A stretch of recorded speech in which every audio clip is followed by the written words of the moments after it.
نحمده ونصلي ونسلم على رسوله الكريم اما بعد فاعوذ بالله من الشيطان الرجيم بسم الله الرحمن الرحيم تبت يدا ابي لهب وتب ما اغنى عنه ماله وما كسب سيصلى نارا ذات لهب وامرأته حمالة الحطب في جيدها حبل من مسد صدق اللہ العظیم۔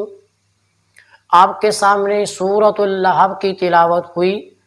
آج کی ہماری ویڈیو بھی سورۃ اللہب کے متعلق ہے کہ سورۃ اللہب کے کیا فائدے ہیں۔ دو خاص فائدے آج کی ویڈیو کے اندر میں آپ کو بتاؤں گا۔ ان دو فائدوں کو ہمیں اپنانا چاہیے اور اپنا کر اپنے بھائی کو دعاؤں میں بھی یاد رکھنا چاہیے۔ پہلا اس کا فائدہ یہ ہے کہ اگر آپ محسوس کرتے ہیں کہ آپ کے ساتھ کسی کی دشمنی چل رہی ہے، مطلب چاہے وہ مال کی وجہ سے ہو، چاہے وہ اولاد کی وجہ سے ہو، مختلف طرح کی دشمنی ہوتی ہے۔ آج کل تو معمولی بات پر ایسی دشمنی مول لیتے ہیں کہ پھر نسلیں تباہ ہو جاتی ہیں مگر دشمنی ختم ہونے کا نام نہیں لیتی۔ تو اگر آپ محسوس کریں کہ آپ کے ساتھ کسی کی دشمنی ہے اور آپ تنگ آ چکے ہیں، وہ آپ سے پاور والا ہے، آپ کی چلتی نہیں ہے نہ عدالت میں، نہ کچہری میں، نہ کسی بڑے کے سامنے، اور اس کی کوئی ٹالتا نہیں ہے، اس کی ہر جگہ مانی جاتی ہے، تو آپ پریشان نہ ہوں، اللہ کی ذات پر یقین رکھیں کہ اللہ رب العزت کی ذات ہمیشہ مظلوم کا ساتھ دیتی ہے، ظالم کا ساتھ نہیں دیتی، اور مظلوم کبھی ناکام نہیں ہوتا، ظالم کبھی کامیاب نہیں ہوتا۔ بظاہر ہماری نظروں میں تو نظر آ رہا ہوگا کہ مظلوم ناکام ہے اور ظالم کامیاب ہے، لیکن حقیقت یہی ہے، اور آپ اس کو مانیں گے کہ مظلوم ناکام نہیں ہوتا اور ظالم کامیاب نہیں ہوتا۔ تو اگر آپ بھی اس صورت سے دوچار ہیں تو آپ نے روزانہ 7 مرتبہ سورۃ اللہب کی تلاوت کرنی ہے، دن میں 1 مرتبہ، 7 مرتبہ اول آخر تا عدد میں درود کے ساتھ آپ نے سورۃ اللہب کی تلاوت کرنی ہے، اور تصور میں اپنے خیال میں اپنے دشمن کو یاد کر کے اس کی طرف آپ نے پھونک مار دینی ہے۔ انشاءاللہ ثم انشاءاللہ آپ کے اس عمل سے دشمن آپ کا بال بیکا بھی نہیں کر سکتا، ایک ذرے کے برابر بھی آپ کو وہ تکلیف نہیں دے پائے گا۔ تو یہ آسان عمل ہے، اس کو اپنائیں گے تو انشاءاللہ بڑا فائدہ ہوگا۔ یہ میں نے ایک چیز ذکر کی۔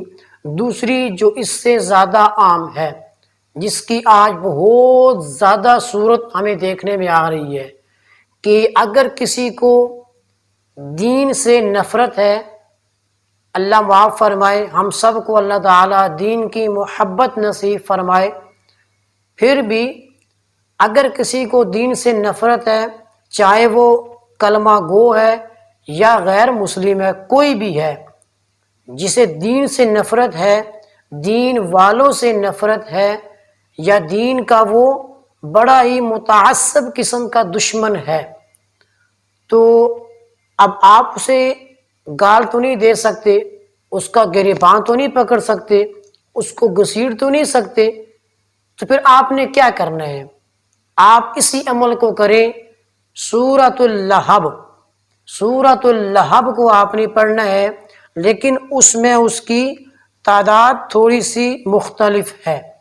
تعداد مختلف اس طرح ہے کہ آپ نے 41 دن تک روزانہ 41 مرتبہ سورۃ اللہب کو تا عدد میں اول آخر درود کے ساتھ پڑھنا ہے۔ 41 دنوں کے اندر انشاءاللہ ثم انشاءاللہ اللہ تعالیٰ اس دین دشمن کا دل پھیر دیں گے۔ اگر اس کے مقدر میں ہدایت ہوئی تو وہ ہدایت کی طرف آ جائے گا، اور اگر اس کے مقدر میں ہدایت نہیں تو وہ دین دشمنی سے باز آ جائے گا۔ جو جگہ جگہ وہ آپ کو تکلیف دیتا تھا، رکاوٹ بنتا تھا، ٹوکتا تھا، مختلف قسم کے بیجا اعتراض کرتا تھا، اس سے باز آ جائے گا۔